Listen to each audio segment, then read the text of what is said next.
నమస్తే welcome to our channel నేను సిరి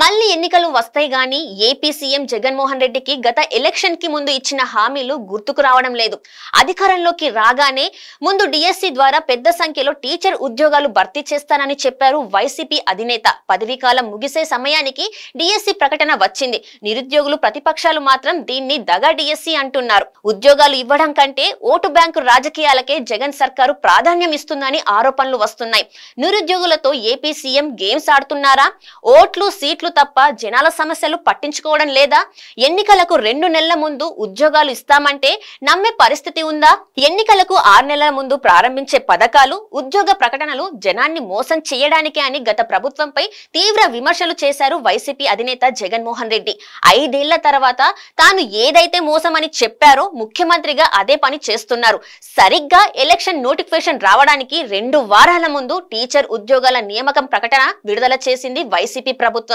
కేవలం 2 నెలల్లోనే పోటీ పరీక్షలు పూర్తి చేసి ఆ తర్వాత 2 నెలల్లో ఎంపికైన అభ్యర్థులకు పోస్టింగ్లు కూడా ఇస్తామంటున్నారు అంటే ఓవైపు ఎన్నికల ప్రక్రియ నడుస్తుండగానే మరోవైపు డిఎస్సి పరీక్షలకు సన్నాహాలు జరుగుతాయన్నమాట పోలింగ్ జరగడానికి ఒక్క వారం అటు ఇటుగా డిఎస్సి పరీక్ష తేదీని ప్రకటించింది వైసీపీ ప్రభుత్వం జగన్ సర్కార్ అధికారంలోకి వచ్చే సమయానికే విద్యాశాఖలో వేల పోస్టులు ఖాళీగా ఉన్నాయి ఈ 5 ఏళ్ల కాలంలో రిటైర్ అయిన వాళ్లతో కలుపుకుంటే ఆ సంఖ్య భారీగానే ఉంటుంది కానీ సీఎం జగన్ హయాంలో కొత్తగా ఒక్క టీచర్ పోస్ట్ కూడా ఎవరికి ఇవ్వలేదు ఎన్నికల ముందు హడావిడిగా 6100 టీచర్ పోస్టుల భర్తీకి ప్రకటన జారీ చేసింది వైసీపీ ప్రభుత్వం నిరుద్యోగుల్లో జగన్ సర్కారుపై ఉన్న వ్యతిరేకతను తగ్గించడానికి డిఎస్సి నోటిఫికేషన్ ఇచ్చారన్నది ప్రతిపక్షాల ఆరోపణ జాబ్ ఆస్పిరెంట్స్ సైతం ఇదే అభిప్రాయం వ్యక్తం చేస్తున్నారు ప్రభుత్వ ఉద్యోగాల రిటైర్మెంట్ వయసును 60 ఏళ్ల నుంచి 62 సంవత్సరాలకు పెంచడం ద్వారా అన్ని శాఖల్లో ఖాళీలు తగ్గిపోయాయి ఎంప్లాయీస్ ప్రావిడెంట్ ఫండ్ నిధులను జగన్ సర్కార్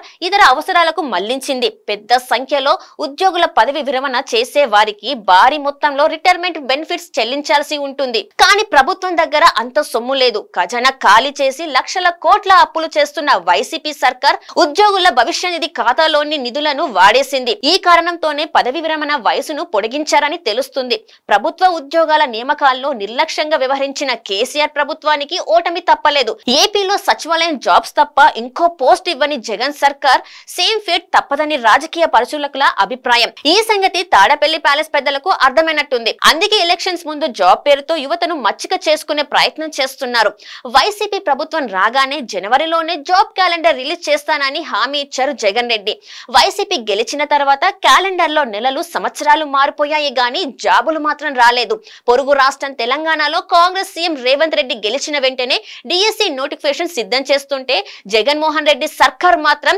పదవీకాలం పూర్తయ్యే వరకు ఈ విషయం గుర్తుకు రాలేదు ఎన్నికల నోటిఫికేషన్ వస్తే ప్రభుత్వం ఉద్యోగులంతా పోలింగ్ పనిలో బిజీ అవుతారు టీచర్ ఉద్యోగాల నియామక ప్రక్రియ కోసం వైసీపీ ప్రకటించిన స్కెడ్యూల్ ప్రకారం పరీక్షలు జరిగే అవకాశాలు తక్కువే అని చెప్పుకోవచ్చు ఒకవేళ అన్ని అనుకున్నట్లు జరిగితే ఏప్రిల్ నెలలోనే డిఎస్సి పరీక్షలు నిర్వహించిన కొత్త ప్రభుత్వం కొలువుదీరిన తర్వాతే ఎంపికైన అభ్యర్థులకు పోస్టింగ్లు వస్తాయి అంటే జగన్ రెడ్డి పార్టీకి ఓటు వేసినా వెయ్యకపోయినా పెద్ద తేడా ఉండదు గత 5 ఏళ్ల నుంచి ఉద్యోగాల కోసం కళ్ళు కాయలు కాసేలా ఎదురు చూసిన నిరుద్యోగులు ఇన్నేళ్ల తర్వాతనైనా నోటిఫికేషన్ వచ్చినందుకు సంతోషం వ్యక్తం చేస్తున్నారు కానీ తమ జీవితాల్లో విలువైన 5 సంవత్సరాల కాలాన్ని వృధా చేసినందుకు జగన్ ప్రభుత్వంపై కోపం మాత్రం పోలేదు వచ్చే ఎన్నికల్లో ఈ ప్రభావం ఖచ్చితంగా ఉంటుందని విశ్లేషకుల ఒపీనియన్